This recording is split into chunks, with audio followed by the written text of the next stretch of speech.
10 करोड़ के नए बंगले के गृह प्रवेश में 9 साल के भतीजे ने हवन कुंड में डाल दी खून से सनी लोहे की जंजीर। और फिर पंडित जी के मंत्र पढ़ते ही सामने आया वो भयानक सच जिसने पूरे गांव की रूह कपा दी। नमस्कार दोस्तों, पैसा, रुतबा और झूठी शान इंसान को किस हद तक अंधा बना देती है।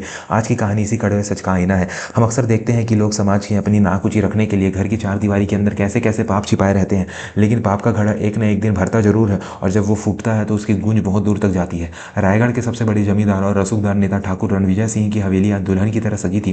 पूरा गांव देखता रह गया था। संगमरमर के फर्श, विदेशी झूमर और फूलों की ऐसी सजावट जैसी शायद किसी राजा के महल में भी ना हो। आज ठाकुर रणविजय सिंह के नए बंगले का गृह प्रवेश था। गांव के सरपंच, बड़े बड़े व्यापारी और शहर से आए मंत्री जी भी इस जश्न में शामिल थे। ठाकुर साहब सफेद कुर्ता पजामा पहने, गले में सोने की चैन और हाथ में महंगी घड़ी बांधे मेहमानों का स्वागत कर रहे थे। उनके चेहरे पर एक अलग ही चमक थी, जीत की चमक। पंडित जी ने हवन शुरू किया। स्वाहा स्वाहा की गूंज के साथ माहौल पूरी तरह धार्मिक हो गया था। ठाकुर साहब अब अपनी पत्नी के साथ हवन कुंड के पास बैठे थे। सब कुछ विधि विधान से हो रहा था। तभी भीड़ को चीरता हुआ एक 9 साल का बच्चा आगे बढ़ा। उसके कपड़े मैले थे, बाल बिखरे हुए थे और पैरों में चप्पल तक नहीं थी। यह बच्चा कोई और नहीं, ठाकुर साहब के स्वर्गीय छोटे भाई का बेटा केशव था। केशव के दोनों हाथों में एक भारी भरकम जंग लगी लोहे की जंजीर थी। वो जंजीर जिसे अक्सर जानवरों को बांधने के लिए इस्तेमाल किया जाता था। जंजीर को घसीटते हुए वो सीधा हवन कुंड के पास पहुंचा। जंजीर के लोहे के छल्लों पर कुछ सूखे हुए खून के निशान थे और उसमें एक अजीब सी सड़ांध सी आ रही थी। ठाकुर रणविजय ने केशव को देखते हुए अपनी भौहें चढ़ा ली। उन्होंने दबी आवाज में गुर्राते हुए कहा, अरे इसे कहाँ, इसे यहाँ किसने आने दिया? ये नौकरों, इसे ले जाओ यहाँ से। शुभ काम में अब शकुन करने आ गया। लेकिन केशव आज किसी से डरने वाला नहीं था। उसने पूरी ताकत लगाकर वो भारी जंजीर उठाई और सीधे जलते हुए हवन कुंड के बीचों बीच फेंक दी। छन्न की आग की लपटें थोड़ी मध्यम हो गई और राख उड़कर ठाकुर साहब के महंगे कपड़ों पर गिरी। पंडित जी डर के मारे पीछे हट गए। पूरे पंडाल में सन्नाटा पसर गया। मंत्री जी और बाकी मेहमान हैरान होकर खड़े हो गए। ठाकुर रणविजय का चेहरा गुस्से से लाल हो गया। वो चिल्लाया, तेरी इतनी हिम्मत, पागल हो गया है क्या तू? ये क्या बदतमीजी है? केशव ने अपने आंसुओं से भरी आंखें ऊपर उठाई और कांपती लेकिन बुलंद आवाज में कहा, बदतमीजी मैं नहीं, आप कर रहे हैं बड़े पापा। ये जंजीर इस हवन कुंड के लिए ही है, क्योंकि जिस घर की नींव में किसी की चीखें दबी हो वहां देवताओं का नहीं, राक्षसों का वास होता है।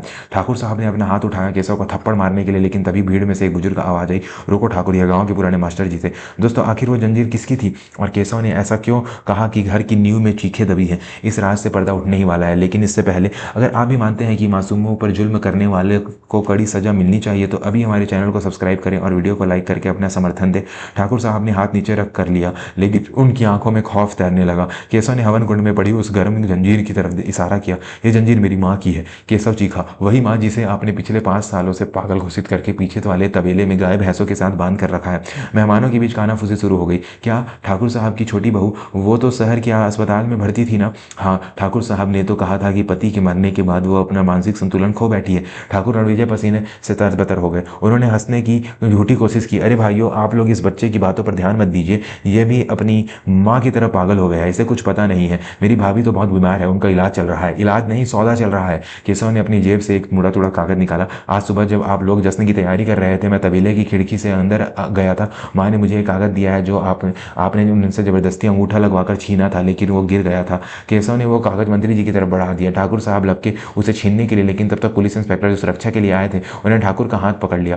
मंत्री जी ने कागज पढ़ा। वो जमीन के कागजात थे। वो सारी जमीन, जिस जमीन पर आलीशान बंगला बना था, असल में केशव के पिता के नाम पर थी और उनकी मौत के बाद वो केशव और उसकी माँ की थी। केशव सिसकते हुए बोला, मेरे पिताजी के मरने के बाद बड़े पापा ने माँ से कहा कि जमीन उनके नाम करते। जब माँ ने मना किया तो उन्होंने दुनिया से झूठ बोला कि माँ पागल हो गई। इन्होंने माँ को अंधेरे तबेले में उस जंजीर से बांध दिया जिससे हम अपनी बूढ़ी गाय को बांधते थे। उन्हें खाने को क्या मिलता था पता नहीं, जो गाय के चारे में से बच जाता था।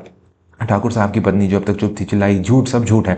हमने उनकी सेवा की है। वो डायन है, हमारे परिवार को खा गई। तभी हवेली के मुख्य द्वार पर एक हलचल हुई। लोगों की भीड़ अपने आप से 2 हिस्सों में बढ़ गई। जो दृश्य सामने आया उसने वह पत्थर दिल इंसान को भी रुला दिया। वहां दरवाजे पर केशव की माँ सुमित्रा खड़ी थी, लेकिन वो इंसान कम और कंकाल ज्यादा लग रही थी। उसके शरीर पर फटे हुए चिथड़े थे, बालों की जटाएं बन चुकी थी और उनके पैरों में अब भी उस जंजीर का एक हिस्सा बंधा था जिसे केशव ने शायद किसी तरह लोहे की आरी से काट दिया था या ताला तोड़ दिया था। उसके टखनों से खून रिस रहा था जहां लोहे के मांस को काट दिया था, जहां लोहे ने मांस को काट दिया था। सुमित्रा धीरे धीरे लंगड़ाते हुए आगे बढ़ी। उसकी आंखों में रोशनी नहीं बची थी क्योंकि वो 5 साल से अंधेरे में थी। उसने रोशनी से अपनी आंखें मिचमिचाई।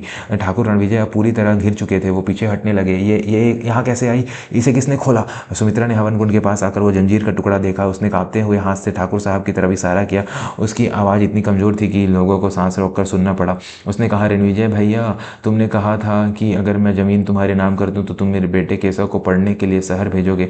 मैंने अंगूठा लगा दिया, फिर भी तुमने मुझे जानवरों की तरह बांध दिया। मैंने 5 साल तक अपना मूत्र पीकर प्यास बुझाई है भैया, सिर्फ इसलिए कि मैं जिंदा रह सकूं अपने इस बच्चे के लिए। सुमित्रा की बात सुनकर वहां खड़ी औरतों ने चीख निकल गई। मंत्री जी ने गुस्से में ठाकुर की तरफ देखा। ठाकुर, मुझे शर्म आ रही है कि मैं तुम्हारे घर का पानी भी पीने आया। जिसे तुम देवी का मंदिर कह रहे थे वो तो एक औरत की कब्र है। दोस्तों, कहानी में अभी एक और बड़ा मोड़ बाकी है। क्या ठाकुर रणविजय को सजा मिलेगी या वो अपनी दौलत के दम पर बच निकलेंगे? ये जानने से पहले अगर आप मानते हैं कि हर माँ का सम्मान होना चाहिए तो कमेंट में माँ जरूर लिखें और चैनल को सब्सक्राइब करना ना भूलें। ठाकुर रणविजय ने आखिरी दाव चला। उन्होंने इंस्पेक्टर से कहा, इंस्पेक्टर साहब, ये औरत पागल है, ये खुद को चोट पहुंचाती है। मैंने तो इसकी भलाई के लिए इसे बांधा था, और ये जमीन के कागज ये तो इसने खुद दिए थे। तभी भीड़ में से गांव का कंपाउंडर रामू काका आगे आया। वो ठाकुर साहब का पुराना वफादार था, लेकिन आज वो सिर झुकाए खड़ा था। रामू काका ने हाथ जोड़कर कहा, नहीं जजमान, अब और पाप नहीं ढोया जाएगा मुझसे। पुलिस साहब, ठाकुर साहब झूठ बोल रहे हैं। ये मुझे हर हफ्ते पैसे देते थे ताकि मैं सुमित्रा बहू को बेहोशी के इंजेक्शन लगाता रहूं, ताकि वो किसी के सामने अपना मुंह न खोल सके। और जिस दिन केशव के पिता छोटे मालिक की मौत हुई थी वह एक्सीडेंट नहीं था साहब। पूरे पंडाल में सन्नाटा छा गया। सुमित्रा की आंखें फटी की फटी रह गई। रामू काका ने रोते हुए कबूल किया, ठाकुर साहब ने छोटे मालिक की गाड़ी के ब्रेक फेल करवाए थे, क्योंकि छोटे मालिक ने इस काली कमाई का हिस्सा लेने से मना कर दिया था और वो अपनी जमीन पर स्कूल बनवाना चाहते थे, ना कि ये महल। यह सुनते ही सुमित्रा, जिसने अब तक खड़े रहने की भी ताकत नहीं थी, वो एक शेरनी की तरह दहाड़ी और ठाकुर रणविजय की तरह लपकी। उसने ठाकुर का कॉलर पकड़ लिया। तूने मेरे सुहाग को मारा, मैं तुझे भगवान समझती थी और तू सांप निकला। ठाकुर ने सुमित्रा को धक्का दिया, लेकिन इस बार केशव बीच में आ गया। और सिर्फ केशव नहीं, गांव के दर्जनों लोग ठाकुर की तरफ बढ़े। इंस्पेक्टर ने तुरंत अपनी बंदूक निकाली और ठाकुर रणविजय के हाथों में हथकड़ी पहना दी। ठाकुर गिड़गिड़ाने लगा, अरे मुझे छोड़ दो, मैं मंत्री जी का दोस्त हूँ, मैं पैसे दे दूंगा। मंत्री जी ने थूकते हुए कहा, तेरा दोस्त होना भी कलंक है। इंस्पेक्टर, इसे ले जाओ और ऐसी धाराएं लगाना कि इसकी आने वाली 7 पुश्तें भी जेल की सलाखों के पीछे ही पैदा हों। ठाकुर रणविजय और उनकी पत्नी को पुलिस जीप में बिठाकर ले गई। जो ढोल नगाड़े उनके स्वागत के लिए बज रहे थे अब वो खामोश थे। केशव ने अपनी माँ को सहारा देकर उठाया। उसने अपनी जेब से एक साफ रुमाल निकाला और माँ के पैरों से बहते खून को पोंछने लगा। सुमित्रा ने अपने बेटे को गले लगा लिया और फूट फूट कर रोने लगी। यह आंसू दुख के नहीं बल्कि आज़ादी के थे। गांव वालों ने फैसला किया कि यह नया बना हुआ बंगला जो पाप की कमाई और धोखे से खड़ा किया है उसे स्कूल बनाया जाएगा, जैसा कि केशव के पिता चाहते थे। पंडित जी ने हवन कुंड में आग को शांत किया और कहा, असली गृह प्रवेश आज हुआ है। आज इस घर से पाप बाहर गया है और धर्म अंदर आया है।